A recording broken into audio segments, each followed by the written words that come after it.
To the Washington State Nurses Association, mattresses oozing with bodily fluids have been discovered at St. Joseph Medical Center in Tacoma. Well, the Nurses Association says these mattresses were used in the labor and delivery section, potentially exposing patients to biohazards.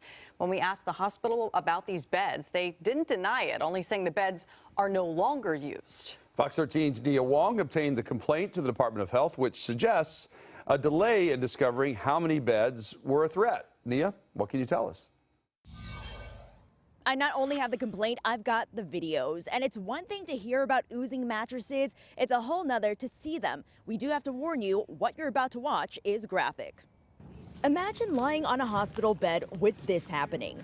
In videos provided by the Washington State Nurses Association, you see a napkin picking up what appears to be bloody fluid seeping from a patched up mattress. This can certainly be a biohazard to patients and to healthcare workers because blood and body fluids can carry illnesses that can be passed on. Sicknesses that can range from minor to major. Ruth Schubert with the Washington State Nurses Association says micro tears in mattresses were absorbing bodily fluids of previous patients and still being used in labor and delivery. She says the union was alerted to the problem 2 months ago and that the patching was part of St. Joseph's response to the discovery. The patching material apparently wasn't applied correctly because it rolled up around the edges and there was still body fluids and blood seeping up through between the patches. We obtained this complaint to the DOH. It says St. Joseph's was notified of the problem in early September, and more compromised beds were found throughout the month. We reached out to the DOH, and they told us they would look into our request.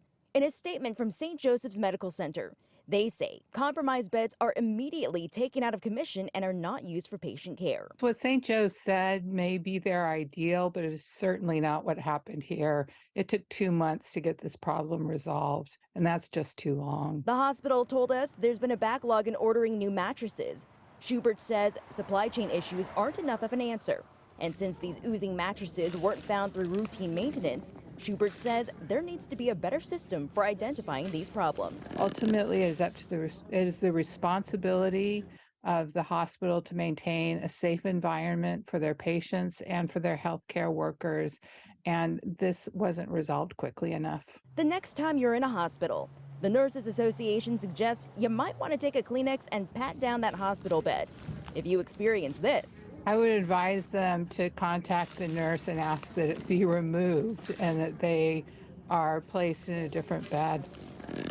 We'll be posting that complaint and the full statement from St. Joseph Medical Center on fox13seattle.com later tonight. Now, if you have used this labor and delivery unit and have experienced a soiled mattress, we'd like to hear from you. Feel free to reach out to me at nia.wong@fox.com. For now, in Tacoma, Nia Wong, Fox 13 News.